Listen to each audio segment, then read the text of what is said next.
beleza e cuidado especial no tratamento dos seus cabelos, unhas, maquiagem e depilação. Tecnologia avançada e produto das melhores marcas, com uma equipe altamente qualificada. Rua Silva Jardim, 99, Centro Cabo Frio, 2643-3164. Elma Coifer, satisfação garantida. Era uma vez uma fábrica de música.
E todos tocaram e cantaram felizes para sempre. Procurando proteção para você, seus bens e sua família? Encontrou Luiz Alberto Seguros, 2645-4343. 30 anos de experiência no ramo com as melhores empresas do mercado. Rua Silva Jardim, número 62, loja 3, no centro de Cabo Frio. Pensou segurança? Pensou Luiz Alberto Seguros. Vista-se com requinte e qualidade na Elma Fashion. Roupa feminina e masculina para festas, casamentos, formaturas e ocasiões diversas. Vestido de noiva, 15 anos, ambiente refrigerado e atendimento personalizado. Rua Silva Jardim, 83, Centro de Cabo Frio, 2645-2443. Bom gosto, tradição e exclusividade é Elma Fashion.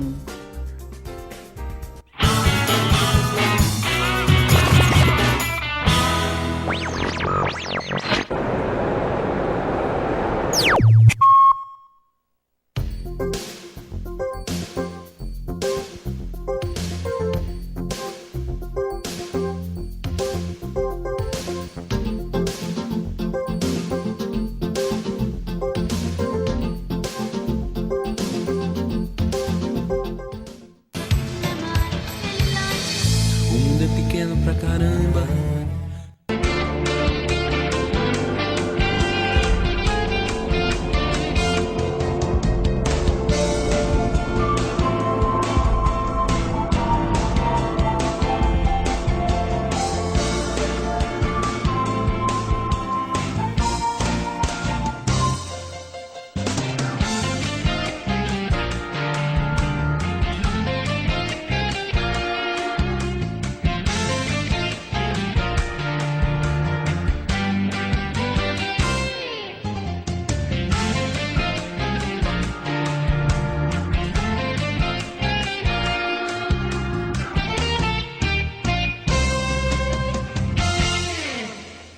Que bom estarmos aqui mais uma vez na Universidade da Cultura e a gente começa hoje fazendo uma homenagem ao grande escritor uruguaio Eduardo Galeano, que morreu esta semana, segunda-feira. Ele era jornalista, historiador e um ensaísta e a sua grande obra, As Veias da América Latina.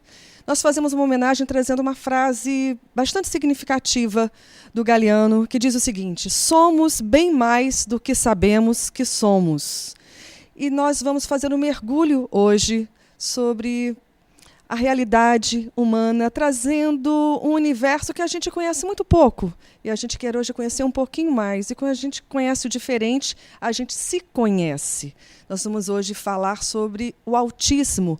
Vamos falar hoje sobre os autistas, que modo de existência, de vida, que desafios essa nomenclatura nos traz e que tipo de pessoas podem ser designadas assim, se esse nome amplia, facilita, delimita, depende da forma que a gente se organiza também diante dessas diferenças. E para falar para a gente sobre esse universo, uma pessoa apaixonada pelo mundo dos autistas, apaixonada pelos autistas, que é melhor ainda, né? Que trabalha muito tempo com esse tipo, né, de pessoas, com esses desafios, né, neurológicos, psicológicos, emocionais, sociais, de todas as ordens. E a gente está aqui, então, com a querida Deane de Freitas Oliveira, psicóloga, mestre em psicologia, a quem a gente quer saudar, né, nesse encontro de hoje. Olá, Deane. Oi, Suzane, boa tarde. Muito obrigada pelo convite. É um prazer imenso estar aqui falando um pouco da minha atuação. Enfim, realmente, eu sou muito apaixonada pelo que eu faço. Não faria outra coisa dentro da psicologia, dentro da minha escolha de vida. Obrigada. Que coisa boa, né? Deane, eu vou convidar você para a gente assistir um vídeo bem curtinho de um psiquiatra, né, na área infantil, que ele traz algumas coisas que vão ajudar a gente a pensar sobre o funcionamento do cérebro do autista, né? Que eu acho que é uma pergunta que a gente se faz, né? Que funcionamento é esse? É igual da gente, né? Por que eles agem diferente? Eu acho que vai ajudar a gente a pensar, né, um pouquinho o que ele vai falar, se você concorda, né, com aquilo que for colocado, o que a ciência diz, se existem outras abordagens. Então, a gente vai convidar a Deane e vocês também para a gente assistir e pensar um pouquinho sobre esse universo, como funciona no cérebro dos autistas. Vamos lá, então?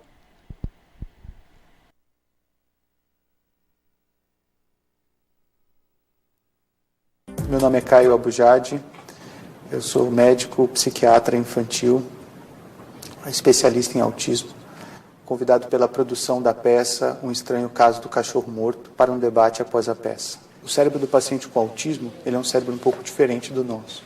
Ele é um cérebro mais hiperexcitado. Funciona mais ou menos assim. É como se o nosso cérebro, ele faz uma atividade de cada vez. Então, toda vez que a gente faz uma atividade, a gente desliga a nossa atividade anterior. Mesmo quando a gente está fazendo duas atividades ao mesmo tempo, a gente, na realidade, está fazendo uma de cada vez bem rápido. O paciente com autismo, não. Por ele ter um cérebro hiperexcitado, ele liga uma atividade sem desligar a atividade anterior. Então, ao longo do dia, às vezes, ele está fazendo 100, 200, 300, 1000 atividades ao mesmo tempo naquele cérebro. E isso ele faz desde quando ele nasceu. O cérebro dele é assim. Então, a gente tenta fazer com que eles funcionem com um cérebro parecido com o nosso. Só que, se eles tentarem funcionar da mesma forma que a gente, eles se desorganizam. E aí eles entram em crise. Então, desde pequeno, eles vão criando um método para se organizar. Você tem um padrão de comportamento repetitivo. Na realidade, isso é um cérebro tentando se organizar. Tá? Então, eles sempre voltarem para o mesmo start faz com que eles continuem funcionando de forma adequada naquele mar de estímulos que eles têm. Então, eles têm que seguir uma linha reta dentro desse mar de estímulos. Quando eu coloco um bloqueio nesse comportamento repetitivo, peço para ele parar de fazer aquilo, ou bloqueio um ritual, ou uma rotina, ou até uma estereotipia, ele cai de novo nesse mar de estímulos e aí ele se desorganiza. Pois é. Galeano diz que somos bem mais do que sabemos que somos. Deane, os autistas são bem mais do que a gente sabe que eles são? Quem são os autistas? Certamente que sim.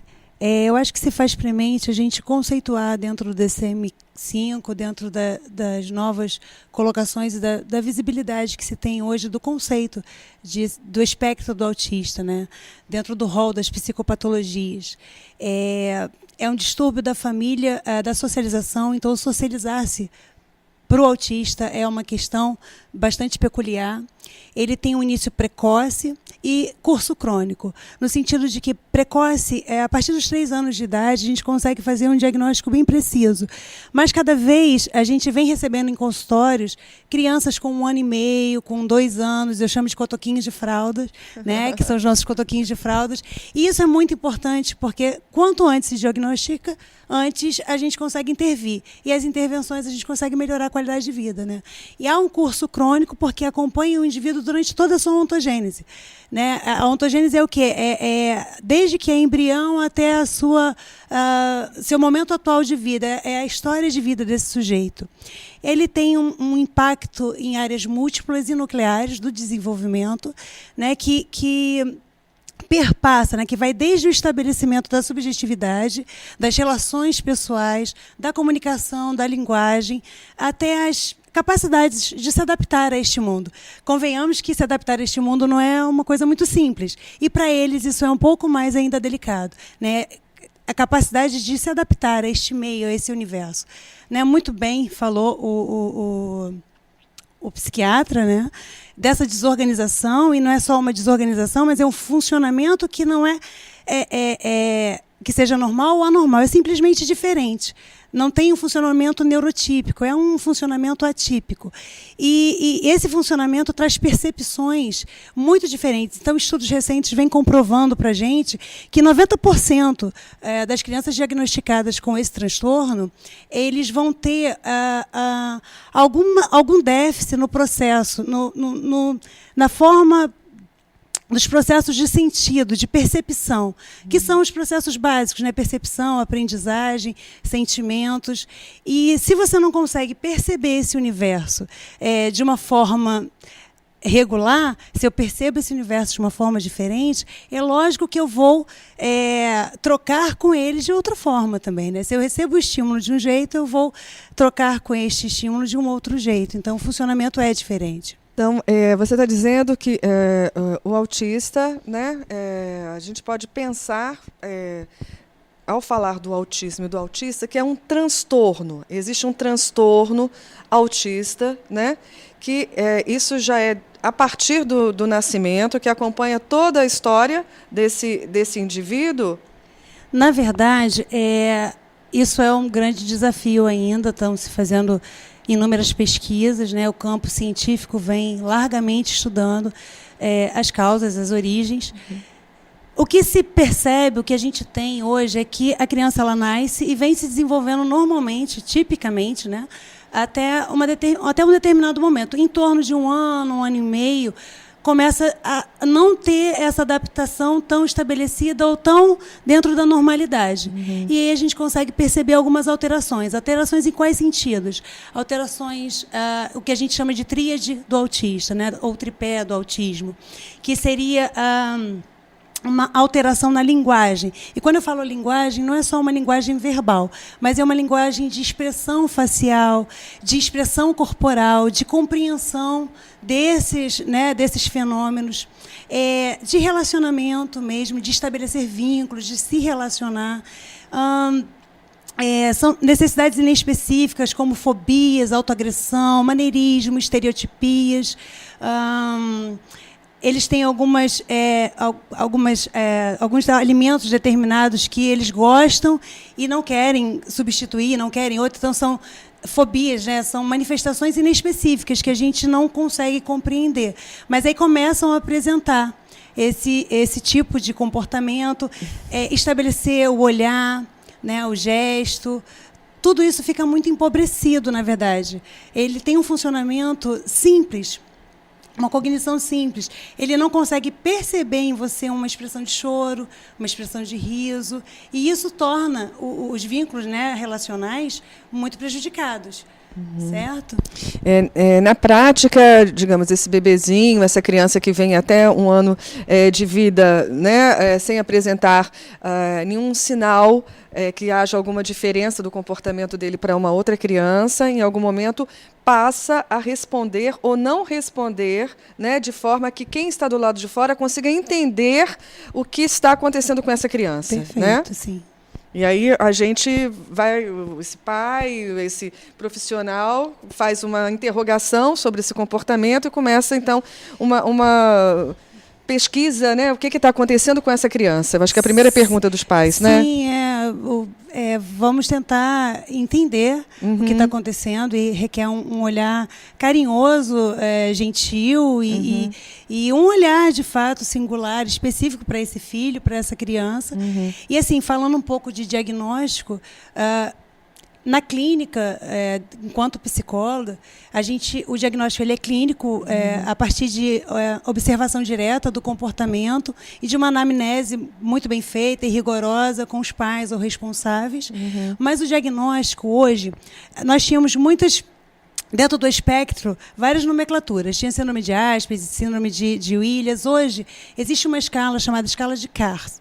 Essa escala é um questionário, né, um inventário, no qual existem inúmeras perguntas que vão pontuar e localizar, catalogar, né, o espectro dentro de leve, moderado e severo.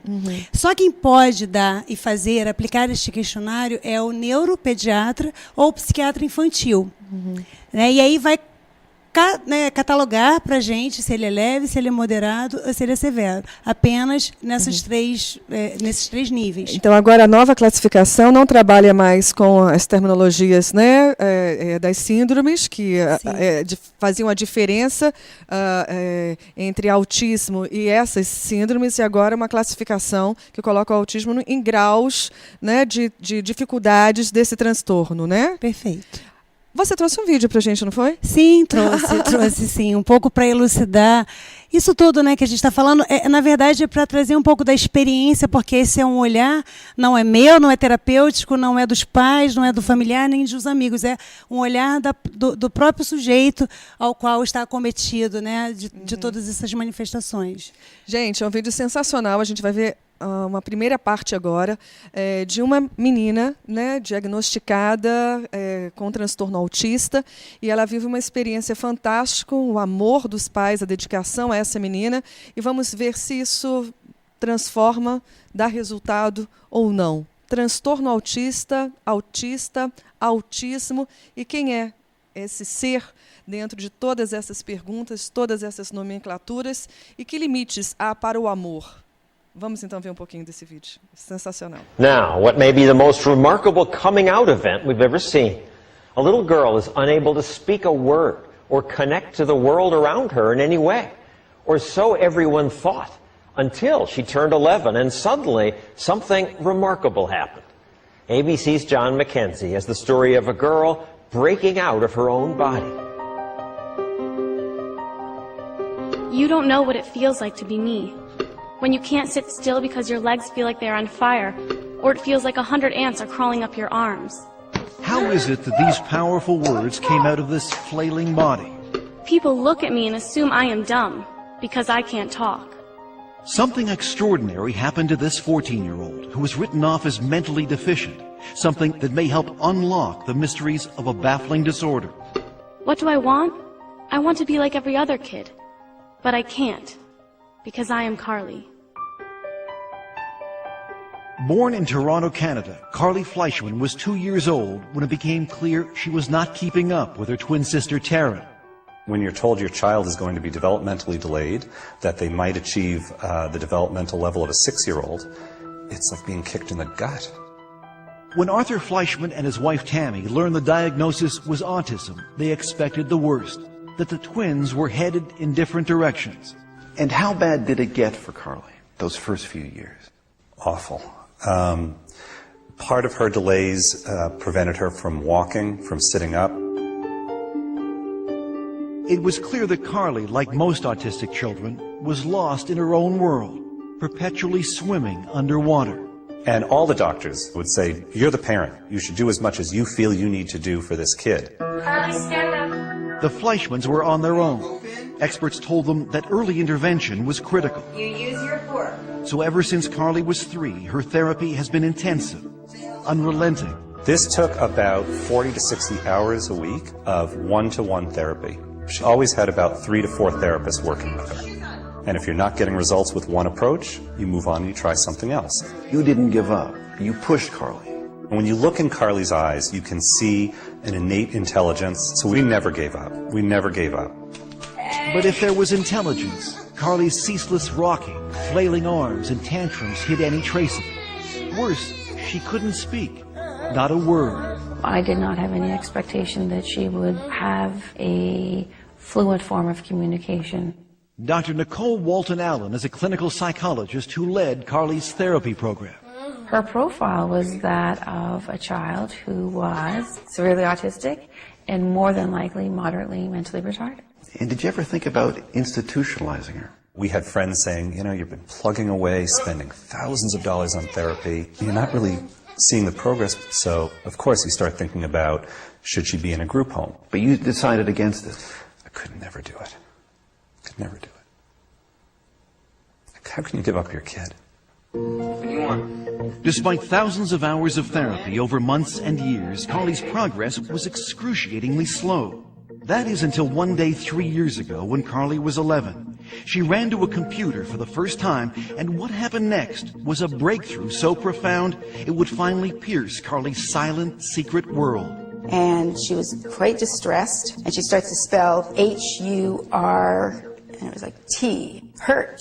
And then a little bit later on, she spells H-E-L, and we kind of pushed her to finish, and she puts P, so she spells help. Afterwards, she sort of got up, went behind the couch, and she threw up. Barbara Fenton Nash is one of Carly's longtime therapists. So what did this tell you? It told us that there was a lot more going on there than we knew. And to us, that was a breakthrough moment because we hadn't specifically taught her the words. And at first, we didn't believe it. Knowing this child for 10 years and never seeing her write a thing, of course you're going to be skeptical. Everyone was, including her other therapists, who were now desperate to see proof. But Carly refused to type, exhibiting the same hysterical behavior that led experts to label her as mentally retarded. She would strip off her clothes. She would go into the bathroom and she would engage in fecal smearing. So the typing was great, but no one could see it. What was needed was some tough love. If Carly wanted something, she would have to type.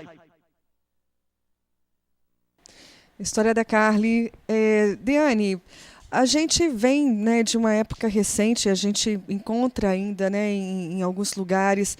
Eu acho que, diante de uma criança com esse tipo de dificuldade, a primeira tendência, talvez, que se tenha, né, até assustados, de alguns pais que muitas vezes não têm informação, recurso, às vezes, proteger o seu filho colocando e escondendo, até para que não seja discriminado. É claro que uma criança como essa traz tantos problemas sociais, as pessoas não entendem, de serem maltratados.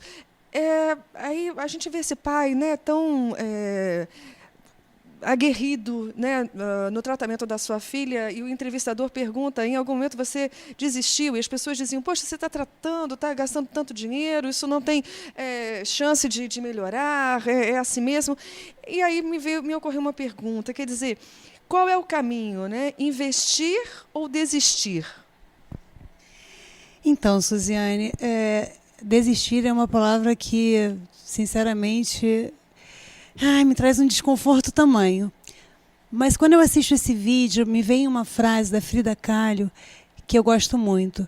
Onde não puderes amar, não te demores. Né? Não perca seu tempo onde não houver amor. Né? E esse vídeo sempre me emociona muito porque é uma história real. A Carly está aí, né? E os pais, esse investimento, isso que você traz para a gente de sermos desejáveis socialmente. Todo mundo quer uma desejabilidade social. Somos seres sociais por excelência.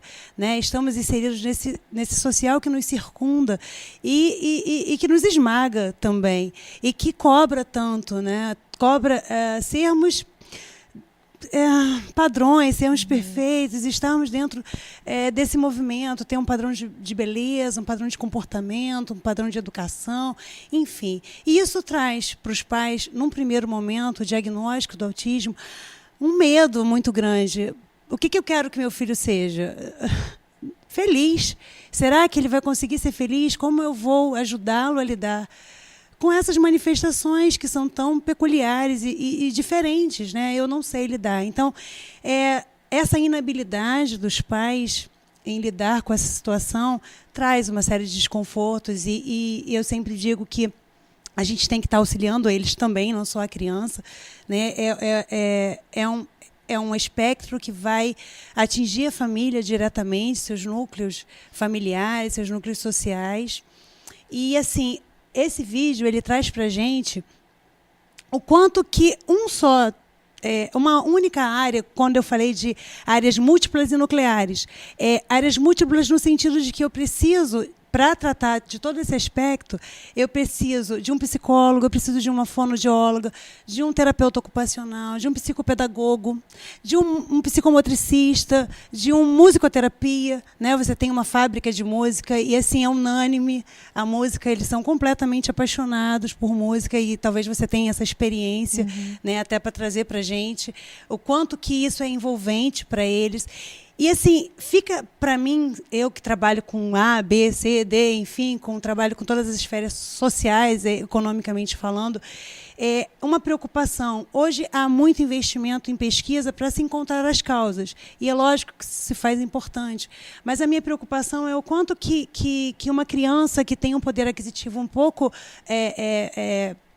enfim, menor, limitado, um recurso, pode se beneficiar de todo esse processo que se faz necessário dentro do tratamento, dentro dos cuidados com o autista, né? É um grande desafio mesmo, Você vê que né, foram Diane? anos de investimento dos pais e muito dinheiro, enfim, e assim, é um grande desafio. Eu acho que a nível mundial. Por quê? Porque estatisticamente, segundo o Centro de Estudos de Controle de Doenças dos Estados Unidos, 1 em cada 88 crianças são diagnosticadas com autismo.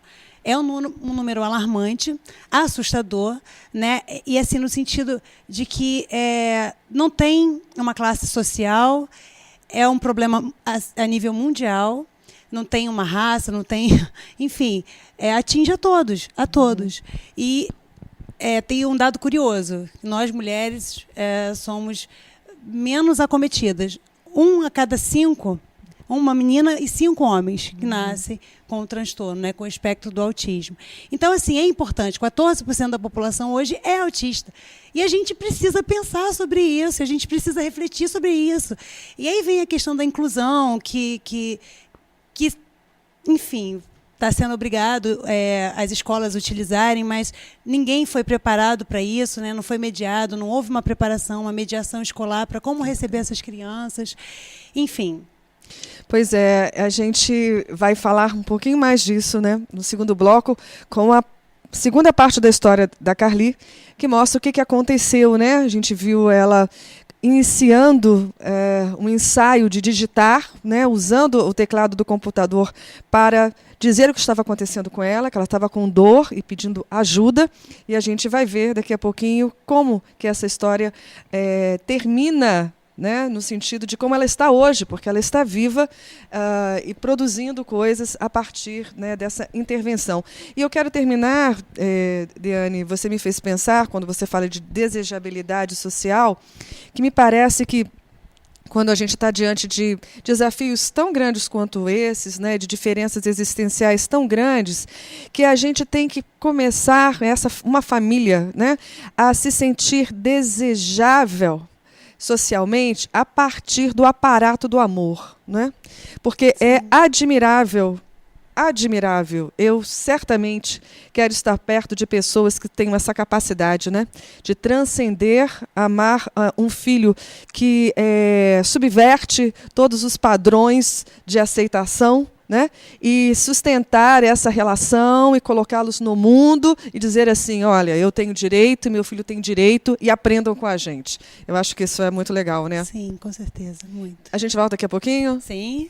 Mais Diane, mais autismo, mais Universidade da Cultura. Daqui a pouco. O mundo é pequeno pra caramba.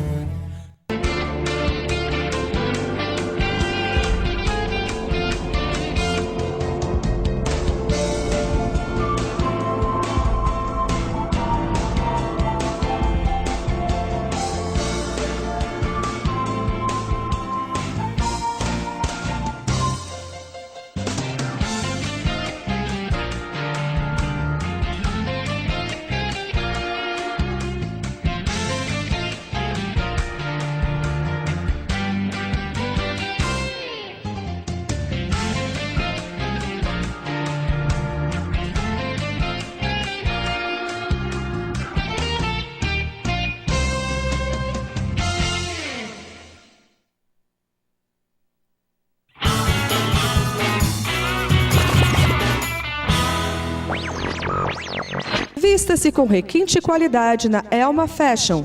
Roupa feminina e masculina para festas, casamentos, formaturas e ocasiões diversas. Vestido de noiva, 15 anos, ambiente refrigerado e atendimento personalizado. Rua Silva Jardim, 83, Centro de Cabo Frio, 2645-2443. Bom gosto, tradição e exclusividade é Elma Fashion. Era uma vez uma fábrica de música.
E todos tocaram e cantaram felizes para sempre. Procurando proteção para você, seus bens e sua família? Encontrou Luiz Alberto Seguros, 2645-4343. 30 anos de experiência no ramo com as melhores empresas do mercado. Rua Silva Jardim, número 62, loja 3, no centro de Cabo Frio. Pensou segurança? Pensou Luiz Alberto Seguros. Beleza e cuidado especial no tratamento dos seus cabelos, unhas, maquiagem e depilação.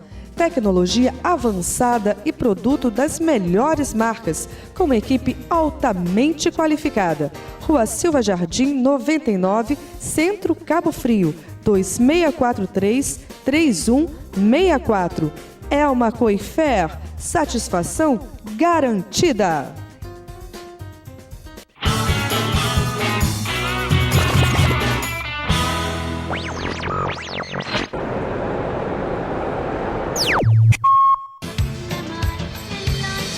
O mundo é pequeno pra caramba.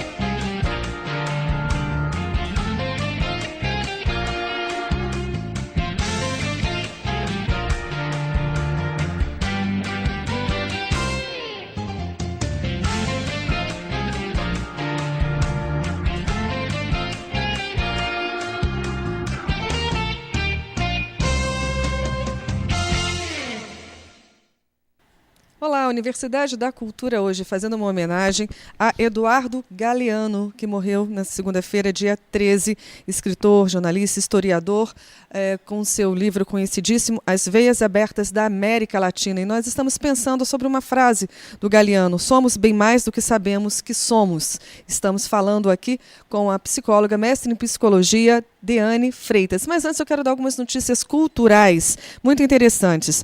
O Rio de Janeiro, completando 450 anos, está fazendo uma distribuição do passaporte dos museus cariocas. É uma iniciativa do Instituto Brasileiro de Museus e a Prefeitura do Rio, exatamente por meio do Comitê de 450 anos, e então será distribuído durante todo o ano de 2015, tendo acesso a 43 museus. Olha que iniciativa legal. Também a abertura das exposição Rio, uma paixão francesa, trazendo aí obras da fundação da cidade, mostrando essa relação das instituições francesas, nunca antes mostradas no Rio de Janeiro, e ela, a beneficiária do apoio institucional do Comitê 400 anos, tem por missão institucional a organização de comemorações dos 450 anos da fundação da cidade do Rio de Janeiro, e essa exposição também, né, de uma paixão francesa, vai ficar no calendário da cidade até o final de 2015. A abertura também da exposição do fotógrafo humanista no Rio, cobrindo os anos de 1940 e 1960. Além de um olhar delicado desses tipos, o Corte também fotografa as mudanças urbanísticas do Brasil, a construção de Brasília e as mudanças e construções também gerais no Brasil. Coisa boa, né? Cultura, 400 anos da cidade do Rio de Janeiro, cultura de verdade, e a gente também comemora aqui os 400 anos da cidade de Cabo Frio. Somos bem mais do que pensamos, e a gente pensa a realidade do autismo, muitos desafios. Deane, recordando, deixa eu ver se a gente conseguiu, o autismo hoje considerado, né, na sua classificação, podendo ser feito apenas por neuropsiquiatra, não é isso? Infantil, também por um psiquiatra infantil. Existe hoje uma classificação, né, em 3 níveis. Fala de novo para a gente quais são. Leve, moderado e severo, de acordo com a escala CAS, né, que é um questionário que vai catalogar, que vai pontuar o indivíduo de acordo com as suas perguntas, enfim, de acordo com as respostas a estas perguntas, em leve, moderado e severo. Quanto mais cedo o diagnóstico, melhor para o tratamento? Certamente, certamente, porque quanto mais cedo intervir, a gente vai poder melhorar a qualidade de vida desse indivíduo, né, de estar no mundo. A gente vai ver a segunda parte da história da Carly, né? E a Deane vai mostrar para a gente alguns recursos, né, pedagógicos no trabalho que você realiza. Psicopedagógicos no trabalho que você realiza com os autistas, sim, não é isso? Sim. Então vamos ver a Carly, o que aconteceu com ela, uma menina que nós vimos a sua história, né, com um diagnóstico severo de autismo não verbal, que começou a digitar espontaneamente para dizer que estava com dor, pedindo ajuda. Depois, quando ela foi solicitada a fazer de novo, ela teve uma reação de se esconder, de sujar o corpo todo de fezes, né, de não querer mostrar, talvez, né, o que ela sabia, e aí a família, os terapeutas fizeram uma intervenção junto a ela, de muito apoio. Vamos ver o que aconteceu então? É sensacional. Vamos lá. And then you get, let's go. Oh, she had to work for it. If she wanted information, if she wanted to go somewhere, she had to type. By herself. Finally, several months later, Carly began to type for others. She started to realize that by communicating, she had power over her environment. And what came through her finger, typing one letter at a time, with fluency no one could believe, was astonishing. I am autistic, but that's not who I am. Take time to know me before you judge me. I am cute, funny, and like to have fun. Through her torrent of words, Carly began to unravel the mysteries behind her often wild behavior. Like banging her head. Because if I don't, it feels like my body is going to explode. It's just like when you shake a can of Coke. If I could stop it, I would, but it's not like turning a switch off. I know what is right and wrong, but it's like I have a fight with my brain over it. Use your words. And Carly was not shy about expressing her desires and frustrations. I want to be able to go to school with normal kids, but not have them getting upset or scared if I hit a table or scream. I want something that will put out the fire. We were also horrified because for years we had spoken in front of her as if she wasn't there. Now, for the first time, Carly was able to have conversations with her parents. You think you can write back to Dad? I want to go on a snowmobile. Can we do it? Will you go on one? I think it would be fun. So here's your daughter, and finally you get to meet her. Mm-hmm. What was that like? Overwhelming. Overwhelming. I stopped looking at her as a disabled person. You promised. Did you lie to me? And started looking at her as a sort of sassy, mischievous teenage girl. I want people to know that no one is telling me what to say, and I don't have a hand up my butt like a puppet. Carly has been very clear that she sees herself as a normal child, locked in a body that does things that she has no control over. Side by side with her twin sister Taryn, it would be easy to dismiss Carly as intellectually challenged. That is, until you ask her a question. Carly, why do autistic kids cover their ears, flap their hands, hum, and rock? It's a way for us to drown out all sensory input that overloads us all at once. We create output to block out input. Carly's brain, unlike most people's, is overwhelmed by the senses of sight and sound, taste and smell. Our brains are wired differently. We take in many sounds and conversations at once. I take over 1,000 pictures of a person's face when I look at them. That's why we have a hard time looking at people. The one thing she can control is when and where she'll type. So this is John. This is John. And usually she needs to be motivated. Finish up. You're doing great. When I tried making conversation with Carly, she would not type back. I'll tell you anything you want to know. Her finger hovering over the keys for hours, until I brought up my teenage son. He wants to play football. No, she's smiling. It's going to be something funny. Are you embarrassed? Come on, we want to hear what you have to say. Yes, I guess he's cute. 2 years that we've been communicating, and every time she writes something, there's a little bit of that sense of awe.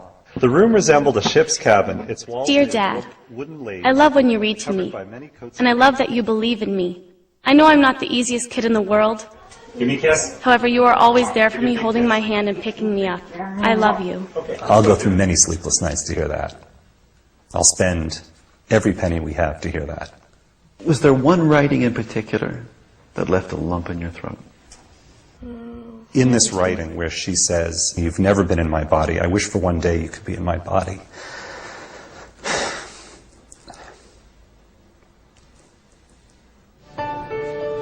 A year after we first met Carly, she is happier, calmer, more independent. Come on, let's get this in the pan. She's even writing a novel.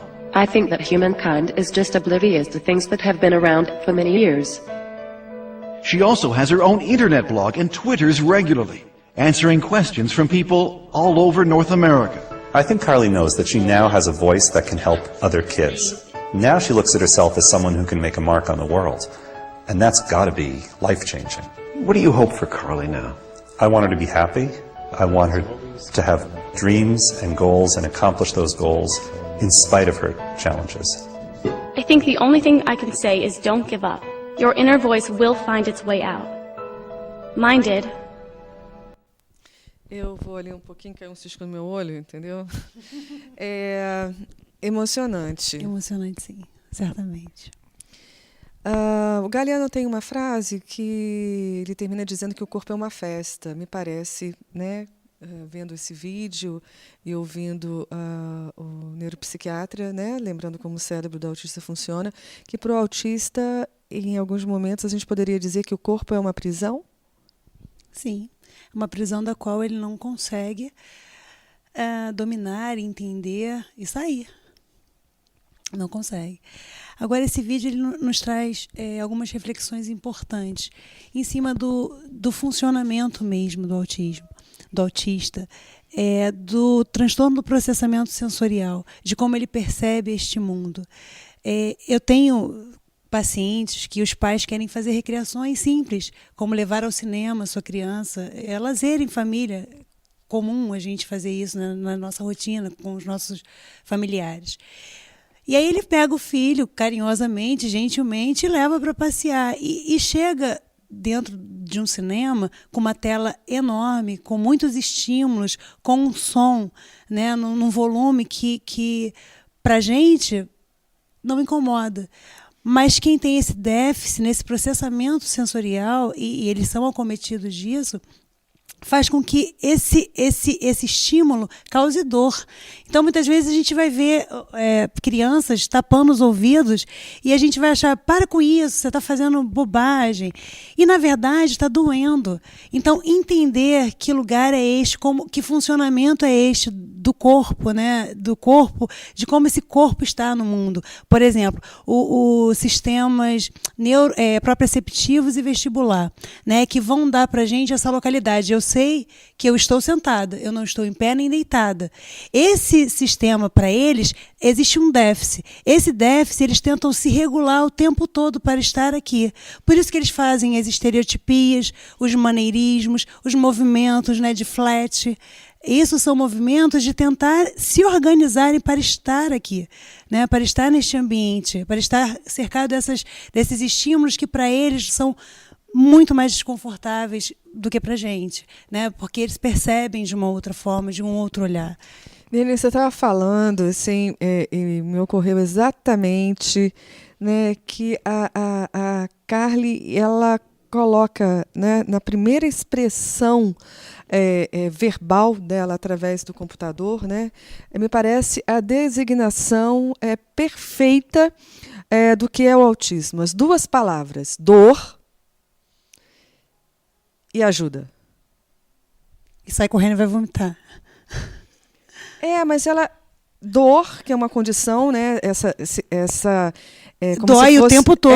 O estímulo visual, né? A luz incomoda, o som incomoda, tudo dói. Como se o sistema nervoso, né, não tivesse proteção, né? Um fio desencapado, né? Que a corrente elétrica fica girando o tempo todo de um lado para o outro, produz dor, não tem essa proteção, muito estímulo, não consegue descansar disso, né? Se faz uma tentativa disso sozinho, porque não sabe expressar, né? É um drama, né, no corpo, e quando ela, por confiar plenamente nessa família, com todo esse estímulo, ela consegue, né, parece para a gente do nada, mas não foi do nada, não, né? Ela foi trabalhar, ela ajuda, quer dizer, dor, a única forma de se lidar com a dor é um tipo de ajuda, porque precisa de alguma coisa de fora, porque falta dentro, né? E ela consegue dizer isso. E é muito diferente a gente olhar para aquilo que parece tão desengonçado, o que parece, né, uma falta de educação, o que parece, você não está me atendendo, né, você não gosta de mim porque não me obedece. É o contrário, né? Quer dizer, eu estou tentando aqui ficar perto de você, né? Tá doendo e eu preciso que você me ajude, né? Isso muda a forma da gente enxergar, olhar, né? Pessoas que têm um transtorno autista, né? Sim, certamente. Compreender o funcionamento melhora qualquer relação. Se eu compreendo como você funciona, então eu vou estar mais apta e me tornar mais hábil para ajudá-lo. Então, assim, o autismo, ele tem também nas suas formulações cognitivas algo mais simplificado. Por exemplo, em uma escola ou dentro de uma casa, a criança está com o pé no sofá. E a mãe não quer que essa criança esteja com o pé no sofá. E aí ela fala assim, Joãozinho, tira o pé do sofá. E aí o que ele entende? Pé, sofá. Pé, sofá. Tá tudo bem. E a mãe continua, Joãozinho, tira o pé do sofá. Ele não consegue compreender o que você está dizendo. E para ele está tudo certo, porque ele entende pé, sofá. O que você deveria fazer? Deveria dizer, pés no chão. Esse comando diretivo, assertivo, né, estruturado, vai fazer com que ele tenha uma melhor compreensão, porque a cognição dele funciona. Como ele está recebendo, o psiquiatra muito bem falou, todas essas informações o tempo todo, o cérebro dele não consegue descansar, então ele precisa de comandos diretivos e assertivos. E métodos que a gente utiliza, na verdade, programas como o Teacher, o PEX, eu até trouxe alguma coisa aqui para a gente estar mostrando. É um trabalho extenso, não tem como apresentar aqui, mas é só para dizer que existe também, dentre tantos, né? O TEACH, ele é um tratamento para autistas, crianças autistas ou com distúrbios na comunicação. Na verdade, o que ele prevê? Ele prevê um ambiente estruturado. Os pressupostos teóricos são comportamentais, linguísticos, psicopedagógicos, vão estar estruturando o ambiente, porque eles funcionam melhor, já se sabe, num ambiente estruturado. Vamos estar utilizando cartões visuais, sejam imagens, fotografias, que vão estar dizendo para eles o que eles vão fazer, qual é a agenda diária. Isso diminui muito a ansiedade, porque você imagina não ser verbal e não conseguir comunicar. Dentro do set terapêutico mesmo, recebo um paciente que está chegando da rua, de ônibus, com a mãe, e aí eu me organizei toda, preparei um atendimento lindo, né? Enfim, planejei, e aí trago para ele uma determinada atividade para a gente estar fazendo. Só que ele quer ir no banheiro. Só que ele não consegue dizer isso para mim de jeito nenhum. Ele não consegue falar verbalmente, ele não consegue fazer nenhum gesto que me identifique isso. E eu quero que ele faça aquela atividade. E ele não consegue dizer para mim que ele quer ir no banheiro. Isso vai trazer uma desorganização muito grande, porque é fisiológico, né? Então, ou ele vai fazer ali, e isso vai trazer um transtorno, ou ele vai começar a se autoagredir, morder ou jogar as coisas, enfim, né, ter estereotipias, ter os maneirismos, os comportamentos que a gente considera como excessos. Então, para isso, a gente tem não só o teacher, como o PECS. O PECS ele é um sistema por troca de figuras que a gente utiliza e a gente monta isso junto com os pais. Junto com os pais, a gente monta... a gente vai fazer toda a rotina. Opa, perdão, caiu. Toda a rotina da criança familiar. Se ele vai no cinema, se ele vai no teatro, o que ele utiliza. Muito obrigada. Num restaurante, enfim, isso vai dentro da mochila para que ele consiga se comunicar. Aqui, eu não coloquei nenhuma foto, mas aqui vai a foto, aqui quero, e aqui eu coloquei o McDonald's. E ele vai dar isso aqui para mim. E ele vai estar se comunicando, porque os autistas eles são muito visuais, então funcionam melhor com esse tipo de estrutura. E aí eu digo para eles, agora não. Aí eu falo, agora não. Agora é hora de brincar. Aí agora não, deixa eu mostrar de novo. Agora não.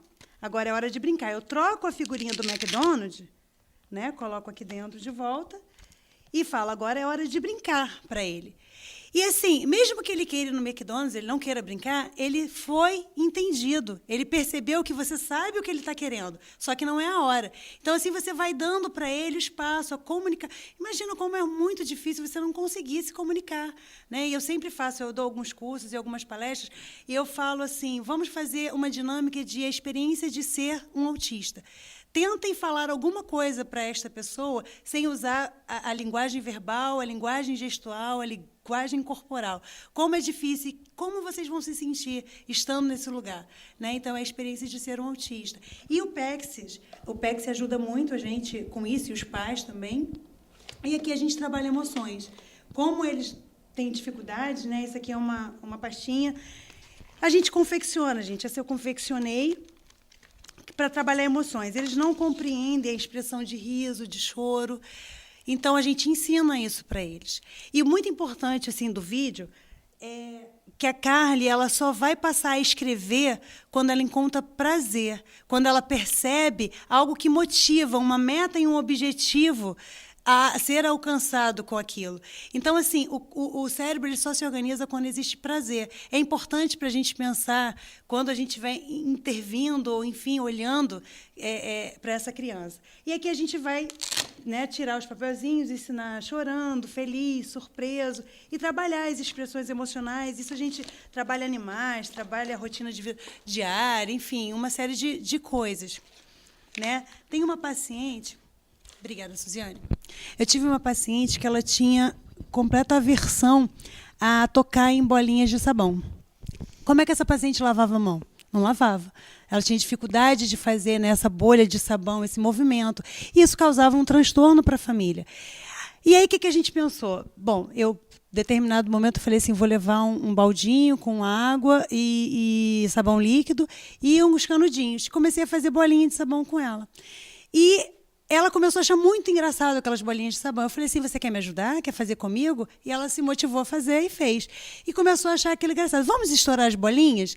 E aí ela achou engraçado e foi se divertindo e foi se enganjando na atividade. Ou seja, trazendo prazer, diminuem as estereotipias, o cérebro se organiza.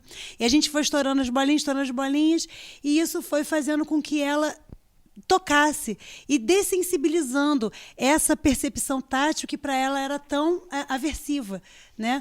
E em um outro momento eu a levei para um parquinho e sabe aquelas bolinhas de sabão que toda criança tem que é lindo, né? Aquelas bolinhas flutuando. E aí ela foi para um balanço, eu a balançava e jogava essas bolinhas. Me ajuda, pega a bolinha. E ela começou a pegar a bolinha e a bolinha estourava na mão dela. Mas a atividade era tão prazerosa que tornou aquele estímulo muito menos aversivo. Então, o cérebro organizado, com prazer, ele funciona muito melhor. Então, quando vocês estiverem diante de uma criança, seja terapeuta, mãe, pai, colega, qualquer pessoa, percebam isso. Quais são os reforçadores, os motivadores, o que causa, o que traz prazer para essa criança, e tenta ir por esse viés, né, para alcançar qualquer coisa. Liane, você estava falando no primeiro momento sobre o exemplo do paciente com o pé no sofá. Sim. E eu falei assim, pensando, né, lembrei de um paciente que eu vou citá-lo depois, mas o discurso, nesse caso que você colocou, ele muda realmente completamente o sentido. O importante não está naquilo, o que está faltando. Não é um discurso que acuse, né? Ou traga um deferimento negativo. Você tem que falar no sentido de apontar soluções. Você tem que organizar também o que você quer, né? Sim. Eu não quero que você... eu posso tirar o pé do sofá e botar na parede, eu posso tirar o pé do sofá e botar no teto, eu posso botar na boca, né? O que eu vou fazer com o meu pé? Coloque o pé no chão, né? Então, a gente também, né, tem muita dificuldade de se comunicar, localizar aquilo que a gente quer, quanto transtornos autistas na nossa comunicação que fazem com que as relações, né, fiquem bem difíceis. E aí eu lembrei do Max.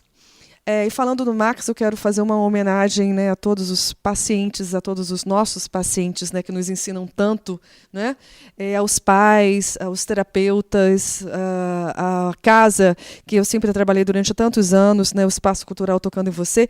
E Max é um autista, hoje ele é um homem, lindo, e ele muito sorridente, e eu achava muito interessante, porque se ele ficasse doente, ele chegasse e eu perguntava: Max, você ficou doente? Tá bom, já tá bom. Ele não admitia no discurso dele a negativa, as coisas ruins, né? Falando, já vai votar, tá bom, já tá bom. Então ele era muito sorridente, ele era sempre muito feliz, e tudo que era negativo, tudo que era falta, ele respondia com uma solução, ele respondia dizendo que estava bem, né? Então ele era aquela criança que deixava a gente bem, e eu falei assim, gente, que coisa legal é essa? Né? Porque ele não demora naquilo que é ruim, ele vai logo para aquilo que é bom. Então, né, fechando, eu quero assim, te agradecer, né, essa delícia da sua presença, essa troca de experiências, né? Conhecer alguém apaixonado por essas diferenças e que faz esse mergulho tão profundo. E quando a gente faz esse mergulho profundo, a gente também tem esse tipo de alegria profunda que a gente viu, né, nos olhos dos pais, dos terapeutas. Isso é um privilégio, né? Que a gente mergulha mais fundo e ver coisas que ninguém vê, né?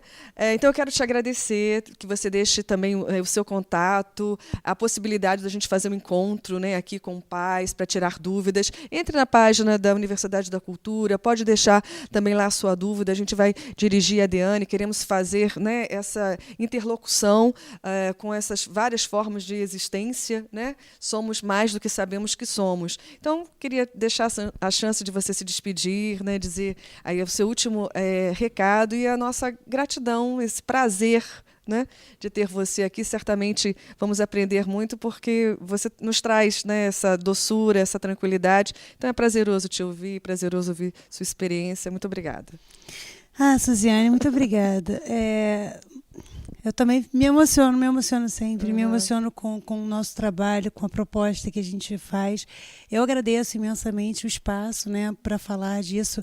Aceito o convite para falar com os pais, acho que é super importante falar com os pais, quanto mais a gente puder falar sobre, né, e compreender tudo isso e tornar isso acessível. E assim, eu até não comecei, a gente começou a falar e não terminou. Mas quando a gente fala de inclusão, a gente prevê que algo foi excluído. E não existe, né? Filosoficamente, nós nascemos E já estamos incluído nesse social que nos emerge, que nos circunda, né?